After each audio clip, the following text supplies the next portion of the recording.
మరి సార్ ఇది ఇది ఒక కోణం. But coming to Prashant Kishor కోణంలో ఎట్లా చూడాలి? ఎందుకంటే ప్రశాంత్ కిషోర్ బీహార్ ఎన్నికలు అయిపోగానే ఇక ప్రశాంత్ కిషోర్ బీహార్ని విడిచిపెట్టి వెళ్ళిపోతారు అన్న కామెంట్స్ చాలా మంది చేయడం జరిగింది.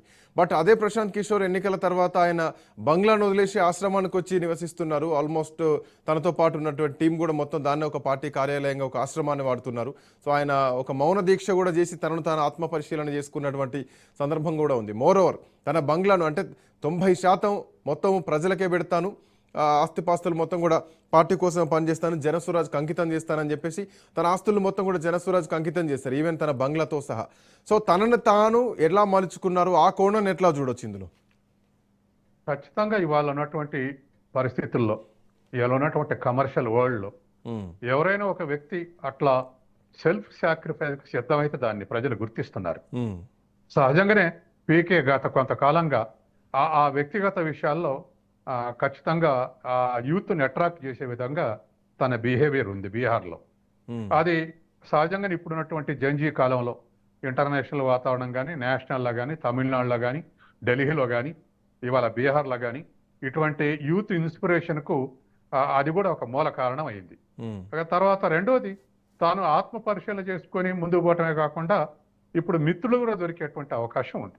ఎందుకంటే సాంప్రదాయ పార్టీలని జంజీ అంతగా ఇష్టపడలేదు. సపోర్ట్ నిలబడ్డప్పటికీ, జంజీ ఉద్యమానికి సపోర్ట్గా నిలబడ్డప్పటికీ అంతా, ఎందుకంటే సాంప్రదాయ పార్టీలు మింగేస్తదేమో జంజీ ఉద్యమం అనేటువంటి అనుమానం కూడా జంజీ నాయకత్వంలో ఉంది. వాళ్ళు ఒక స్టేట్మెంట్ కూడా ఇచ్చారు, ఏది ఢిల్లీ ధర్నా సందర్భంగా, ఇతర పార్టీలతోటి ఈ నిర్ణయాలతోటి ఏ సంబంధం లేదు, మా నిర్ణయాలే అని చెప్పేసి కూడా ఒక ప్రకటన చేశారు. కాబట్టి ఇవాళ అటువంటి ఉద్యమ పార్టీ, అటువంటి ఉద్యమకారులు కూడా ఇవాళ ప్రశాంత్ కిషోర్కు కొత్త శక్తులు తోడయ్యే అవకాశం ఉంది బీహార్లో. సాంప్రదాయ పార్టీలు ఆర్జేడీనా, కాంగ్రెస్నా, లేకపోతే ఇతర బీజేపీ, లేకపోతే ఇంకో పార్టీ, ఇవన్నీ బీహార్ ఎలక్షన్స్ వచ్చినప్పుడు ఇంకో 4.5 ఏళ్ల తర్వాత ఆలోచనలు. కానీ ఈ 4 ఏళ్లు మాత్రం స్వతంత్ర కార్యక్రమాలు తీసుకునే అవకాశం ఉంది. కొత్త శక్తులను కలుపుకొని బీహార్లో బలపడేటువంటి ప్రయత్నం చేస్తాడు. అంటే ఎలక్షన్స్ తర్వాత ఆల్మోస్ట్ ఒక 13 నుంచి 1500 మంది వరకు ఉన్నటువంటి ఎంప్లాయీస్ మొత్తం తీసేసి కేవలం 250 మందిని మాత్రమే పెట్టుకున్నారు జనస్వరాజ్లో తన కోసం పనిచేసే వాళ్ళను. అట్ సేమ్ టైం బూత్ లెవెల్లో కార్యకర్తల్ని యాక్టివ్ చేసుకొని ఎవరైతే తనకు అవసరం, అంటే తన ఆలోచన విధానం, తన మేధస్సుకు ఎవరైతే సూటబుల్ అవుతారో, సో అట్లాంటి టీంనే పెట్టుకున్నారు. ఈవెన్ మిథిలా స్టూడెంట్స్ లాంటి వాళ్ళనే ఎక్కువగా దీంట్లోకి తీసుకున్నారు. ఒక రాజకీయ చైతన్యం ఉన్నటువంటి విద్యార్థులకే, యువతకే ఎక్కువ అవకాశం ఇచ్చారన్నది కూడా ప్రధానంగా ఉన్నటువంటి చర్చ జనస్వరాజ్లో. వాళ్ళు అటువంటి క్యాడరు అట్రాక్ట్ చేస్తుంది ఓటర్లని. ఎందుకంటే ఇవాళ దరిదాపు బీజేపీ ఎక్కడ గెలిచినా ఆర్ఎస్ఎస్ కార్యకర్తల కమిట్మెంటు, తర్వాత వాళ్ళ డెడికేషన్, వాటితోటి కొంత ఎక్కువ మొబిలైజ్ చేస్తున్నారు. తర్వాత ఒక ముందే పోయి ఎలక్షన్ అనౌన్స్ చేయక ముందే పోయి ఒక ఏడాది ముందు ఒక పాజిటివ్ అట్మాస్ఫియర్ ని క్రియేట్ చేస్తున్నారు. అదే పద్ధతిలో ఇంకొక పద్ధతిలో పీకే కూడా తన అనుచరులతో అటువంటి అట్మాస్ఫియర్ క్రియేట్ చేశాడు బంకేర్. కాబట్టి ఈ పరిస్థితి సహజంగానే ఆయన గెలుపుకు దోహదపడింది.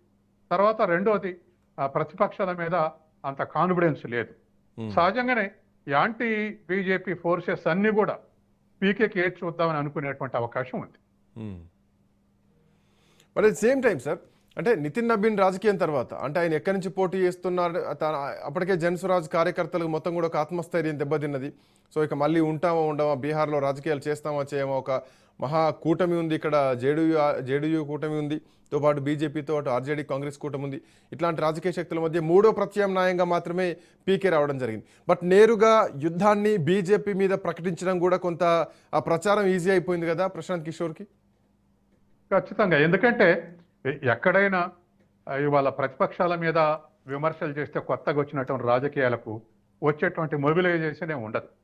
ఎందుకంటే యాంటీ ఎస్టాబ్లిష్మెంట్, తర్వాత ఈ యాంటీ ఇన్కంబెన్సీ అదివరకే పాలిస్తున్నట్లయితే, ఈ రెండు కూడా సహజంగానే కొత్తగా పుట్టుకొచ్చినటువంటి దానికి ర్యాలీ అవుతారు. అది ప్రతిపక్షాలని విమర్శిస్తే ఆ ర్యాలీ కోల్పోతారు. కాబట్టి సహజంగానే అది పాజిటివ్ ఎఫెక్ట్ ఉంటుంది. ప్రభుత్వాలను వ్యతిరేకించేటువంటి యూత్ కానీ, రాజకీయాలకు కానీ అది అంత వర్కౌట్ కాదు. కాబట్టి బీజేపీ మీద ప్రచారం ఎక్కువ పెట్టాడు. తర్వాత రెండో అంశం ఏంటంటే, సాంప్రదాయ పార్టీలు విసుకొచ్చినటువంటి కేడర్ ఈ మధ్య యూత్ని సంప్రదించకుండానే వాళ్ళు ఓటు చేస్తున్నారు. దానికి తమిళనాడులో టీవీకే ఒక ఎగ్జాంపుల్. అనేకమైనటువంటి సర్వే సంస్థలు, వందల సర్వే సంస్థలు రాబోతుంది. డిఎంకే గవర్నమెంట్ రాబోతుంది, అన్నా డిఎంకే ప్రతిపక్షంగా ఉండబోతుంది, టీవీకి ఎక్కువ 15-20 సీట్లు రాబోతున్నాయని అంచనా వేసిన వాళ్ళే. కానీ ప్రజల దగ్గర పోయి అడగకుండానే, తర్వాత ప్రజల్ని కన్విన్స్ చేయకుండానే కేవలం అట్లా పార్టీని ఫ్లోట్ చేస్తే గెలిపించారు టీవీకేని. అవును. అంటే సాంప్రదాయ పార్టీలను వదులుకోవడానికి ఇష్టమైనటువంటి జనం సహజంగా ఇటువంటి పార్టీలకు ఓటేస్తారు. ఇవాళ పీకేది కూడా అటువంటి ఎగ్జాంపుల్.